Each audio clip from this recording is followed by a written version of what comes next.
José Delgado developed a brain implant that he can put into a bull. And he got into the arena with the bull, and it would charge at him, and he would press a button, and then it would become docile. It would stop the charge. So if you work this all the way through, the next step was, how do we do this to the human brain? It's not above our government to experiment on us. Okay, we talk about Project Artichoke, where our US government was trying to find out ways that if we were to get an adversary, how we could get them to disclose secrets. They would use things like techniques like hypnosis, shock therapy, drugs, delivery systems, whether they put it in the food, the water, the air ducts, including vaccines. So this was back in 1950s, Project Artichoke. And then Project Artichoke developed into MKUltra.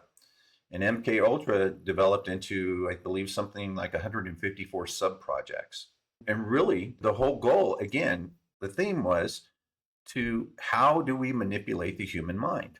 Exactly. Okay. Let's talk about this goal, because you go from finding these frequencies and the anomalies, and then of course you ask why, who, for to what end, right? So how did that journey sort of, when did you for the first time realize who was doing it, and what were the connections to why were they doing it? There's many projects going on, but what was the first time that you realized, hold on, this is really dark, what's going on here? Yeah, once the Bonnie Kellerby case came to fruition, we sort of reverse engineered the story, taking it all the way back to what the ultimate agenda was. And out of MKUltra, I don't know if you've heard about Dr. Jose Yes, Delgado. yes. Well, actually, even before him, there was Project 95 out of MKUltra. And that was where they were implanting brain chips into dogs and other animals in order to make them a weapon, to control them, to be basically attack weapons. And Jose Delgado and when they mastered that, Jose Delgado developed a brain implant that he can put into a bull. And he got into the arena with the bull, and it would charge at him, and he would press a button, and then it would become docile. It would stop the charge. Okay. So if you work this all the way through, the next step was, how do we do this to the human brain? In MKUltra days, there were other sub programs where they were putting implants in children as young as 10, 11 years old, and utilizing mind control techniques down to the age of 5 to condition children in order to see, what they can do as they grow older. Experimenting on American citizens without consent.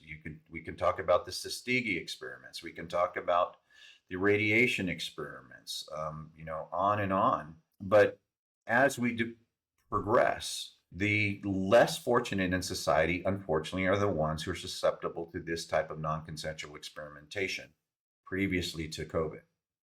Okay. Now, we have documents from our US Congress that talked about programs in order to modify behavior in humans. And they would very consistently experiment on people in the mental health industry, but more specifically in our prisons.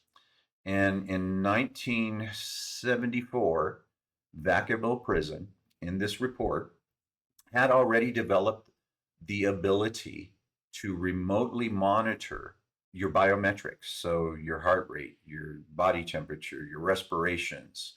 That's in 1974. Now let's move to 1994, the New World Vistas Report, a declassified document put forth by our United States Air Force in order to keep us a superpower 50 years into the future. So on page 89 in that report is a chapter with the title called Biological Processes. And when you read that, it talks about using radio frequencies in order to control humans, to negatively affect their biochemistry, their biometrics, their emotions. And in there, it even talks about erasing memory sets and imprinting memory sets from one human to another. Okay. So where are we today? It was a serendipitous discovery. My organization, mynexuslive.com, is our way. We said, okay, we've been studying this phenomenon for a while. Now we need to get out of the umbrella of only helping victims, because we need to start educating the general population about what's really happening. Okay. And so we started holding retreats, and the retreats were meant to bring in people of high academic backgrounds, doctors, scientists, NASA engineers, you name it, the whole gamut. And so we started doing that, and they all started wanting to be scanned and tested. And so our very first one, most people, again, it was generally negative, but they were coming up positive. And last year is where it all changed for us. Our last event, everyone asked for me to test them, and they were all lighting up in the same locations as the symptomatic people. And I said, how can this be? And Asymptomatic I people, said, right? asymptomatic people. Okay.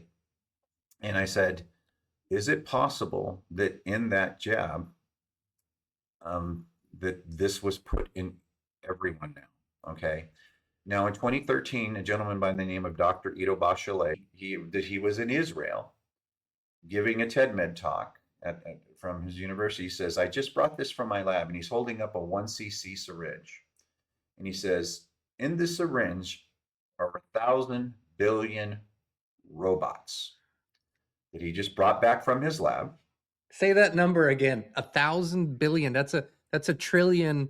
Trillion. That's a trillion robots. robots in a 1cc syringe. Okay.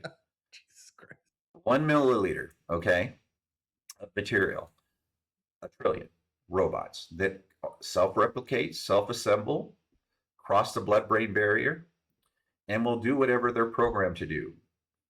Even crazier, he talks about how he teaches his students in the lab how to control these robots once they're in a host with a joystick. Okay, your Xbox controller. Okay, now let that sink in. Okay, and you can't make this up. You just look up the TED-Med talk, Dr. Ido Bachelet, nano robots. I saw that before, and it always boggles the mind because let me ask you this, Jesse. Is it plausible that humans have gone from horse and buggy to 1 trillion nano robots in a milliliter in 120, 130 years? It just doesn't seem possible that that could have happened in that time period. Well, it unfortunately it did, and I can tell you this: you know, there's always a lot of secrecy. We're always trying to be the ones to hit the home run first, right? That's the American way, and just so people understand, well, what's a nano measurement? When he's talking about these things are 50 nanometers in size, that's 1/2000th the size of the width of a human hair. So you can't even visually see these things. Okay. And that's down to the sophistication that we're at today. Well, let me ask you this. 2020 rolls around, 2019.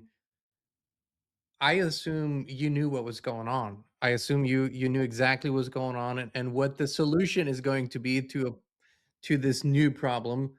Did you already suspect this was going to be the sort of the mass treatment for nanotech?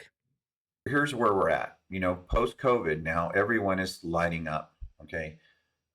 Specifically those who live in these inner cities where there's 5G, 6G, completely bombarded by RF emissions. And those who are doing better than most are those who live in remote areas, live a very organic lifestyle, don't go see the doctor very often, don't take vaccines, don't do anything. They just live off of Mother Earth. Those and are physically active. Mm-hmm.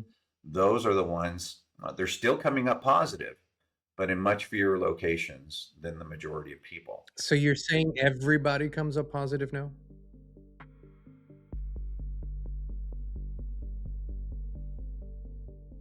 Your environment shapes everything, your thoughts, your health, your energy, but most people never question the invisible field they live in. We did, and that's when FLFE found us. It's not a product, it's a field of pure life force energy that lifts everything it touches. We now live in it 24/7, and we would love to invite you to experience it too. Start your free 15-day trial now. No pressure, no strings attached. Just the truth, resonance, and peace.